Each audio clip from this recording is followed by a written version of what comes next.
it's such an honor to speak to you. You came and you spoke to my team and you really inspired them. I mean, I know who you are and I know what you do.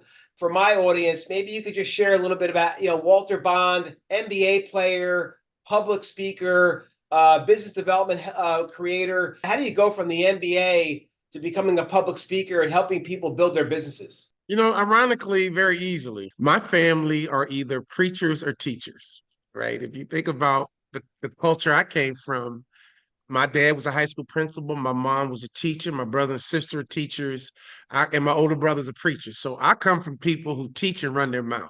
My wife came from entrepreneurs, right? And so when my MBA career ended, we were trying to figure out our next move.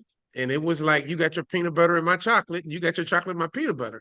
I looked at my wife and I said, look, I want to be a motivational speaker. She was like, well, I love running businesses. And so we launched 23 years ago. Now I'm a Hall of Fame motivational speaker, only 200 alive. Are there any similarities between, playing in the NBA and selling? Absolutely. I think sales reps are corporate athletes. I mean, you have to get numbers, right? You have to be productive, and numbers don't lie. In basketball, you had a stat sheet. And when the game was over, you looked at the stat sheet and it was clear. Did I play well? Did I not play well? Did we play well as a team? Did we not play well? Well, why did we lose? We got out rebounded. Why did we lose? We didn't shoot the ball well. It's all about numbers. Before a coach comes into the locker room, at halftime, to really make some adjustments, the first thing the staff looks at is the stat sheet, because the stat sheet tells a story. So business, nothing happens until something is sold. And I don't care if you're a lawyer, I don't care if you're in sales, it doesn't matter. You got to sell something. And if you can't sell anything, it's going to be really, really hard to generate enough revenue to live your best life. We've been talking, you and I, offline about, putting together a class, a specialized class for attorneys to register for, to learn how to become an accomplished, business development expert.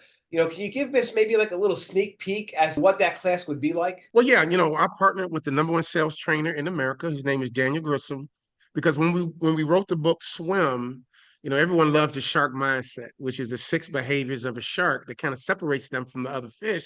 And what I noticed when we began to sell our keynote Shark Mindset, almost all of our clients were sales teams. They loved it. I mean, what sales leader wouldn't want a bunch of resilient, relentless, thick skins? Sharks have thick skin. Some people call their skin bulletproof. So who wouldn't want some relentless, resilient, bulletproof, mentally tough, highly skilled, sales reps? So the name of the game is developing the skill set of selling. I knew that I can't make it to the NBA if I don't develop NBA skill set. I told my wife, we're going to make more money in business than we did in sports. And she was like, okay, I like that. Which means, Peter, I was committed to mastering another skill. The first skill I learned was how to sell. The second skill I learned was how to be a dynamic speaker on a platform. Now I'm learning more skills of how to become a great consultant and a great business coach. Wealth creation, legacy is all about mastering skill. My wife is a major league NBA junkie. That's all she's so upset that the season's over, and she's a 76ers fan. Do you see any hope for us next year that I can share with her? You know what? I need to talk to you offline, because I don't want you or your mom, in a bad spot. But sometimes rosters dictate how good a team can be. And let me just share something with you. I played for the Dallas Mavericks, second worst team ever in the history of the NBA. I played for the Utah Jazz, probably the winningest team ever to not win an NBA title. I played for Jerry Sloan, Stockton Malone, but I spent 5 days with the Chicago Bulls. And I ended up leaving Chicago. I signed with Utah because they gave me a little bit more money. When I think about it, man, I had a chance to play for a champion, and I talked myself out of it for a little bit more money. When I look at the Philadelphia 76ers, I just don't think they're built to be a champion right now today. I think they're a winner, right? But remember, there's a fine line between being a winner and a champion. And we created what we call a champions roadmap that we teach to our corporate clients. And we break it down. We make it really simple, really plain, the difference between a winner and a champion.